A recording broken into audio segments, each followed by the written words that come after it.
যুক্তরাষ্ট্রের সামরিক উপস্থিতি বাড়ার পর হরমুজ প্রণালীতে নৌ মহড়ার ঘোষণা। ইরানের পরমাণু অস্ত্র তৈরি রুখতে ব্যবস্থা নিতে প্রস্তুত মার্কিন সেনারা।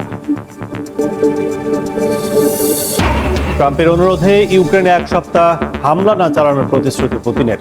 বড় কিছু প্রস্তুতি মস্কোর, দাবি জেলেনস্কির। যুদ্ধ বন্ধে শান্তি আলোচনায় অগ্রগতি। গাজা যুদ্ধবিরতি ইস্যুতে অস্ত্র ত্যাগ নিয়ে আলোচনা হয়নি, দাবি হামাসের। শান্তিরক্ষী মোতায়েন বড় চ্যালেঞ্জ, মন্তব্য ট্রাম্পের। ইসরায়েলি হামলায় 4 ফিলিস্তিনি নিহত। চীনের সম্ভাব্য হামলা মোকাবেলায় যুদ্ধ প্রস্তুতিতে জোর তাইওয়ানের। অত্যাধুনিক ক্ষেপণাস্ত্র, ড্রোন নিয়ে সেনাবাহিনীর মহড়া। সমুদ্রে নিরাপত্তা নিশ্চিতই লক্ষ্য। এবং চাপের মুখে মিনেসোটায় অভিবাসন বিরোধী অভিযান কমানোর ইঙ্গিত ট্রাম্প প্রশাসনের। সরানো হবে আইসি এজেন্ট। গভর্নর পদে ডেমোক্র্যাট সিনেটরের প্রার্থিতা ঘোষণা। মধ্যপ্রাচ্যের জলসীমায় যুক্তরাষ্ট্রের সামরিক উপস্থিতি বাড়ানোর পর আগামী সপ্তাহে হরমুজ প্রণালীতে সরাসরি গোলাবর্ষণ সহ নৌ মহড়া চালানোর ঘোষণা দিয়েছে ইরান। এদিকে তেহরানের পরমাণু অস্ত্র তৈরি রুখতে মার্কিন সেনারা ডোনাল্ড ট্রাম্পের সিদ্ধান্ত অনুযায়ী ব্যবস্থা নিতে প্রস্তুত বলে জানিয়েছেন সমরমন্ত্রী পিট হেগসেথ।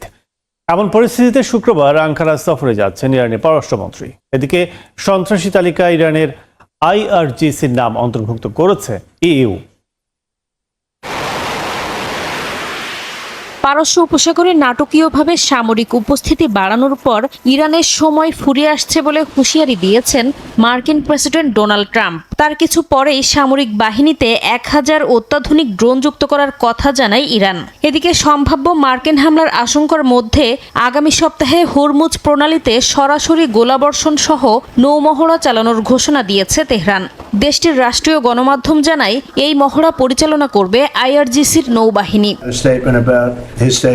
তবে ইরানের বিরুদ্ধে কী ধরনের পদক্ষেপ নেওয়া হবে তা মার্কিন প্রেসিডেন্ট ডোনাল্ড ট্রাম্পের উপর নির্ভর করছে বলে জানিয়েছেন সমরমন্ত্রী পিট হেগসেথ। তিনি স্পষ্ট করে বলেন, ইরানের পারমাণবিক অস্ত্র তৈরি রুখতে ডোনাল্ড ট্রাম্পের সিদ্ধান্ত অনুযায়ী মার্কিন সামরিক বাহিনী ব্যবস্থা নিতে প্রস্তুত। তবে মার্কিন কর্মকর্তারা বলছেন, ট্রাম্প এখনও বিকল্পগুলো পুনর্বিবেচনায় রেখেছেন। ইরানে হামলা হলে তাতে যুক্তরাষ্ট্রকে যুক্তরাজ্য সহযোগিতা করবে না, এমন তথ্য উঠে এসেছে গণমাধ্যমের প্রতিবেদনে। এদিকে রাশিয়ার রাষ্ট্রীয় পারমাণবিক সংস্থা রোসাটম জানিয়েছে, ইরানের বুশেহর পারমাণবিক বিদ্যুৎ কেন্দ্র থেকে তাদের কর্মীদের সরিয়ে নেওয়ার প্রয়োজন হলে মস্কো পুরোপুরি প্রস্তুত। ইরান ও যুক্তরাষ্ট্রের মধ্যে সংঘাত নিরসনে কূটনীতিক তৎপরতা চালিয়ে যাচ্ছে আঞ্চলিক শক্তিগুলো। মধ্যস্থতায় কাজ করছে তুরস্ক। তুর্কি পররাষ্ট্রমন্ত্রী হাকান ফিদান বলেছেন, ইরানের বিরুদ্ধে সামরিক অভিযান চালানো হলে তা ভুল সিদ্ধান্ত হবে। এখনও কূটনৈতিক সমাধানের সুযোগ আছে উল্লেখ করে দুদেশকে আলোচনার মাধ্যমে বিরোধ মেটানোর আহ্বান জানান তিনি। এমন পরিস্থিতিতে শুক্রবার আঙ্কারা সফরে যাচ্ছেন ইরানের পররাষ্ট্রমন্ত্রী আব্বাস আরাকচি। ইরানের সাম্প্রতিক সরকার বিরোধী বিক্ষোভে কঠোর দমন পীড়নের অভিযোগে দেশটির বিরুদ্ধে নতুন নিষেধাজ্ঞা আরোপ করেছে ইউরোপীয় ইউনিয়ন। একই সঙ্গে ইউক্রেন যুদ্ধে রাশিয়াকে সমর্থন দেওয়ার অভিযোগে সংশ্লিষ্ট ব্যক্তি ও প্রতিষ্ঠানের ওপরে নিষেধাজ্ঞা আরোপ করা হয়েছে। এদিন ইউর পররাষ্ট্রমন্ত্রীরা আইআরজিসিকে আনুষ্ঠানিকভাবে সন্ত্রাসী সংগঠনের তালিকায় অন্তর্ভুক্ত করার বিষয়ে একমত হন। নাসরিন রুমি, সময় সংবাদ। আন্তর্জাতিক সময় আরো থাকছে। ভিসা ছাড়াই চীন ভ্রমণ করতে পারবেন ব্রিটিশরা।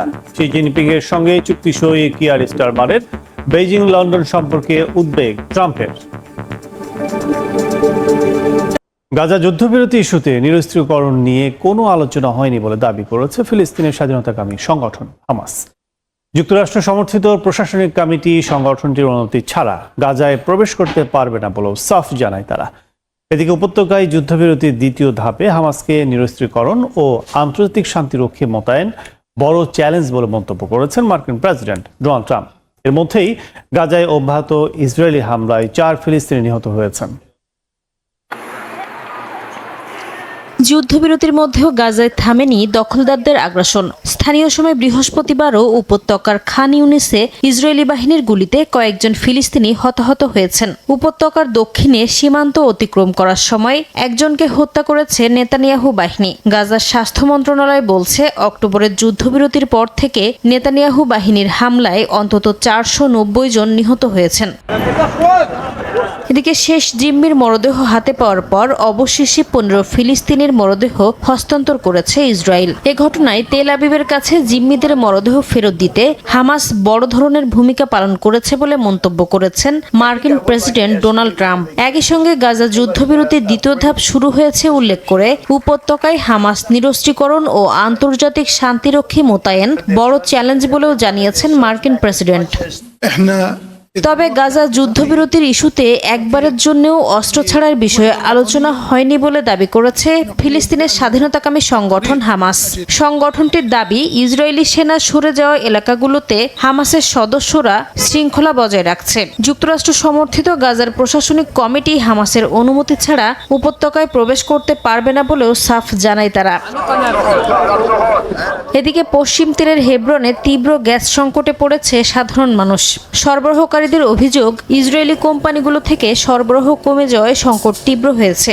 এমন অবস্থায় খালি সিলিন্ডার নিয়ে ঘন্টার পর ঘন্টা অপেক্ষা করতে হচ্ছে বাসিন্দাদের।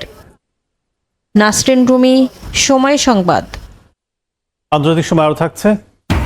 আফগানিস্তানের শ্রেণীভিত্তিক বিচার ব্যবস্থা চালু করল তালেবান সরকার। একই অপরাধে ভিন্ন ভিন্ন শাস্তি নির্ধারণ, বৈধতা নিয়ে প্রশ্ন মানবাধিকার সংস্থাগুলো।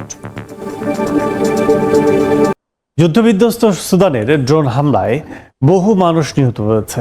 আধা সামরিক বাহিনী RSF এর হামলায় ডিলিং শহরে নতুন করে আতঙ্ক ছড়িয়েছে। গণমাধ্যম জানায়, RSF ডিলিং শহরের একাধিক এলাকায় ড্রোন হামলা চালায়। এতে সেনাবাহিনীর 54তম ব্রিগেডের সদর দপ্তর ও কেন্দ্রীয় বাজার ক্ষতিগ্রস্ত হয়। এই হামলা হয়েছে একদিন পর যখন সুদানের সেনাবাহিনী দাবি করে প্রায় 2 বছর পর ডিলিং শহরে RSF এর অবরোধ ভাঙা হয়েছে।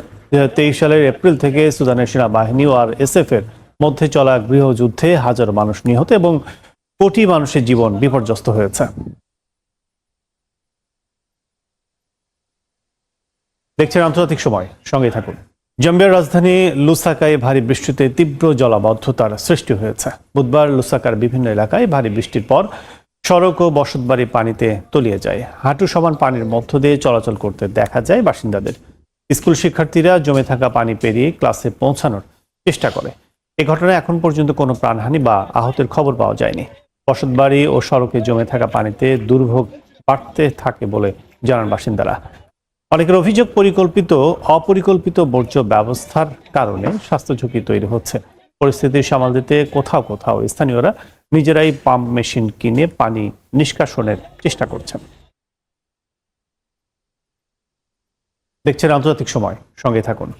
মিয়ানমারে অনলাইন স্ক্যাম সাম্রাজ্য চালানোর দায়ে কুখ্যাত মিং পরিবারের 11 সদস্যের মৃত্যুদণ্ড কার্যকর করেছে চীন।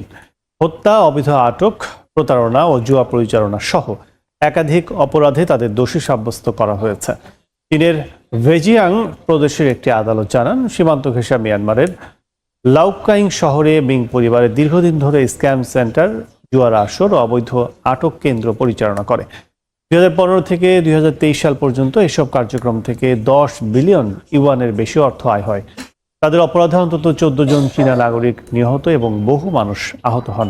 2023 সালে মিয়ানমারের গৃহযুদ্ধে সশস্ত্র গোষ্ঠীগুলো লাউকাইং এর নিয়ন্ত্রণ নিলে মিং পরিবারের সদস্যদের আটক করে চীনের হাতে তুলে দেওয়া হয়। নির্বাচনী প্রচারণায় যাওয়ার পথে কলম্বিয়ার উত্তর পূর্বাঞ্চলে যাত্রীবাহী বিমান বিধ্বস্ত হয়ে রাজনীতিবিদ সহ অন্তত 15 জন নিহত হয়েছেন। স্থানীয় সময় বুধবার এই দুর্ঘটনা ঘটে। দেশটির রাষ্ট্রীয় মালিকানাধীন এয়ারলাইন্স কোম্পানি বিষয়টি নিশ্চিত করে জানায়, কলম্বিয়ার কুকুটা শহর থেকে ওকানা যাওয়ার সময় উড্ডয়নের 12 মিনিটের মাথায় কন্ট্রোল টাওয়ারের সঙ্গে বিমানটির যোগাযোগ বিচ্ছিন্ন হয়ে যায়। কলম্বিয়ার মার্চে নির্বাচনকে সামনে রেখে প্রচারণায় অংশ নিতে যাচ্ছিলেন ওই অঞ্চলের আইন প্রণেতা। বিমানটিতে 13 জন যাত্রী ও 2 জন ক্রু ছিলেন। তাদের কেউই বেঁচে নেই। তাৎক্ষণিকভাবে দুর্ঘটনার কারণ জানা যায়নি। চীনের হামলা ঠেকাতে মহড়া চালিয়েছে তাইওয়ানের সেনাবাহিনী। উপকূল থেকে নিক্ষেপযোগ্য ক্ষেপণাস্ত্র, ড্রোন ও দ্রুতগামীর পেট্রোল বোর্ডের সমন্বয়ে হামলা প্রতিরোধে অনুশীলন করে সেনারা। গেল ডিসেম্বরে তাইপে ঘিরে বেইজিং এর বড় ধরনের সামরিক মহড়ার পর যুদ্ধ প্রস্তুতিতে জোর দিয়েছে তাইওয়ান।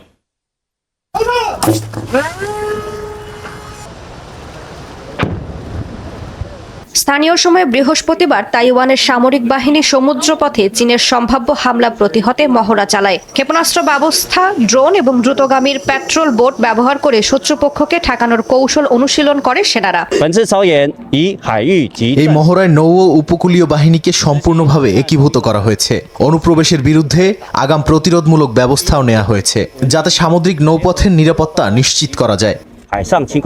চলতি সপ্তাহের শুরুতে আলাদা মহড়ায় চীনা বাহিনী যদি পেংহু দ্বীপপুঞ্জ দখল করে সেটিকে ঘাঁটি হিসেবে ব্যবহার করে, সেক্ষেত্রে যুক্তরাষ্ট্রের তৈরি হিমার্স রকেট সিস্টেম দিয়ে কিভাবে পাল্টা আঘাত হানা যায় সেটি দেখানো হয়। পেংহু দ্বীপপুঞ্জ তাইওয়ান প্রণালীর কৌশলগত গুরুত্বপূর্ণ স্থানে অবস্থিত। এর আগে গেল ডিসেম্বরে তাইওয়ান ঘিরে বড় ধরনের সামরিক মহড়া চালায় চীন। এতে বিপুল সংখ্যক যুদ্ধ বিমান, নৌযান এবং ক্ষেপণাস্ত্র ব্যবহার করা হয়। এরপরই হামলা প্রতিরোধে বাস্তব যুদ্ধ অনুকরণে প্রস্তুতি জোরদার করেছে তাইপে। বিশ্লেষকদের মতে চীনের জন্য তাইওয়ানে আক্রমণ করা কঠিন, কেননা প্রথমে প্রণালী পার হতে হবে, এরপর সমুদ্রে সীমিত সংখ্যক বাহিনী নামাতে হবে, যা চ্যালেঞ্জের। রাইসা জান্নাত, সময় সংবাদ। জন অসন্তোষ আর রাজনৈতিক চাপের মুখে অবশেষে যুক্তরাষ্ট্রের মিনেসোটা অঙ্গরাজ্যে অভিযান কমানোর ইঙ্গিত দিলেন হোয়াইট হাউসের সীমান্ত বিষয়ক প্রধান টম হোম্যান। স্থানীয় সময় বৃহস্পতিবার এক সংবাদ সম্মেলনে তিনি বলেন, পরিস্থিতি নিয়ন্ত্রণে এলে ফেডারেল এজেন্টদের সংখ্যা ধাপে ধাপে কমানো হবে। একই সঙ্গে জননিরাপত্তা অগ্রাধিকার দেওয়ার কথা জানিয়েছে প্রশাসন। এমন পরিস্থিতিতে মিনেসোটার গভর্নর পদে প্রার্থিতা ঘোষণা করলেন ডেমোক্রেট সিনেটর অ্যামি ক্লোবুশার। যুক্তরাষ্ট্রের মিনেসোটায় ফেডারেল ইমিগ্রেশন অভিযানের ভবিষ্যৎ নিয়ে বড় ধরনের বার্তা দিলেন হোয়াইট হাউসের সীমান্ত বিষয়ক প্রধান টম হোম্যান।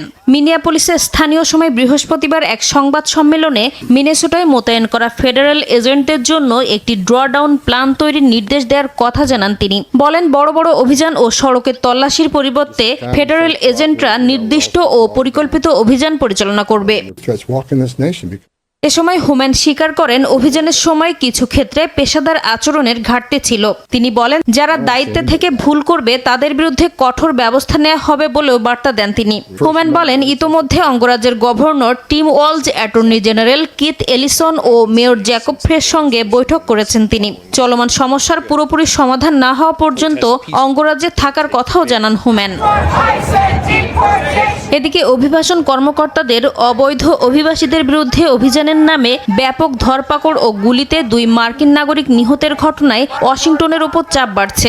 এমনকি নিজ দল রিপাবলিকানদের মধ্যেও সমালোচনার মুখে পড়েছেন ট্রাম্প প্রশাসন। নানা সমালোচনার মধ্যেও থেমে নেই অবৈধ অভিবাসীদের বিরুদ্ধে অভিযান। দেশটির ইমিগ্রেশন অ্যান্ড কাস্টমস এনফোর্সমেন্ট আইসিই জানায়, মেইন অঙ্গরাজ্যে চলমান অভিযানে চলতি মাসের শেষের দিকে মাত্র 4 দিনে 2 শতাধিক অবৈধ অভিবাসী গ্রেপ্তার করা হয়েছে। গ্রেপ্তারকৃতরা গুরুতর অপরাধে জড়িত বলেও দাবি আইসিইর। চলমান উত্তেজনার মধ্যেই মিনেসোটার গভর্নর পদে প্রার্থিতা ঘোষণা করেছেন ডেমোক্র্যাট সিনেটর অ্যামি ক্লোবুশার। মিনেসোটার রাস্তায় হাজার হাজার আইসিই এজেন্টদের পাঠানোর কারণে বিভাজন আরও বেড়েছে বলে মন্তব্য করেছেন ক্লোবুশার। নাসরিন রুমি, সময় সংবাদ। শিগগিরই যুক্তরাজ্যের নাগরিকরা ভিসা ছাড়া 30 দিনের জন্য চীনে ভ্রমণ করতে পারবেন বলে জানিয়েছেন ব্রিটিশ প্রধানমন্ত্রী কিয়ার স্টারমার। চীন সফরে বেশ কয়েকটি চুক্তি স্বাক্ষর করেছেন তিনি। এদিকে বেইজিংয়ের সঙ্গে ব্রিটেনের ঘনিষ্ঠ সম্পর্কে উদ্বেগ প্রকাশ করেছেন মার্কিন প্রেসিডেন্ট ডোনাল্ড ট্রাম্প। স্থানীয় সময় বৃহস্পতিবার যুক্তরাজ্য চীন বিজনেস কাউন্সিল অনুষ্ঠিত হয়। এদিন সভায় 60 ব্রিটিশ এবং 50 চীনা কোম্পানি দুদেশের বাণিজ্য, বিনিয়োগ এবং শিল্প সহযোগিতা নিয়ে সরাসরি আলোচনা করে। দুদেশই বাণিজ্যিক কার্যক্রম সম্প্রসারণে সম্মত হয়। ব্রিটিশ প্রধানমন্ত্রী কিয়ার স্টারমারের চীন সফরে দুদেশের মধ্যে ব্যবসায়িক সম্পর্ক গভীর করতে বেশ কয়েকটি চুক্তি স্বাক্ষরিত হয়েছে, যার মধ্যে রয়েছে 30 দিন পর্যন্ত ভিসা ছাড়াই ব্রিটিশ নাগরিকদের চীন ভ্রমণে বেইজিংয়ের সম্মতি। একই সঙ্গে ব্রিটেনের হুইস্কির ওপর চীনের আমদানি শুল্ক 10% থেকে কমিয়ে 5% করা হয়েছে। পাশাপাশি যুক্তরাজ্য ভিত্তিক ফার্মাসিউটিক্যালস অ্যাস্ট্রাজেনেকা চীনে 1,500 কোটি মার্কিন ডলার বিনিয়োগের ঘোষণা দেয়। ডাউনিং স্ট্রিট জানিয়েছে, এই ঘোষণার মধ্য দিয়ে বেইজিংয়ের সঙ্গে সম্পর্ক উন্নত করার চেষ্টায় ফ্রান্স, জার্মানি, ইতালি, অস্ট্রেলিয়া ও জাপানের সঙ্গে এক কাতারে যোগ দিল লন্ডন। এর আগে স্থানীয় সময় বৃহস্পতিবার সকালে বেইজিংয়ের গ্রেট হল অব দ্য পিপলে বৈঠকে বসেন চীনা প্রেসিডেন্ট শি জিনপিং ও ব্রিটেনের প্রধানমন্ত্রী কিয়ার স্টারমার। বৈঠকের শুরুতেই যুক্তরাজ্যের সঙ্গে কৌশলগত অংশীদারিত্ব গড়ে তুলতে চীন প্রস্তুত বলে জানান প্রেসিডেন্ট শি জিনপিং। বিশ্বশান্তি ও স্থিতিশীলতার জন্য দুদেশের মধ্যে নিয়মিত সংলাপ জরুরি বলেও উল্লেখ করেন তিনি।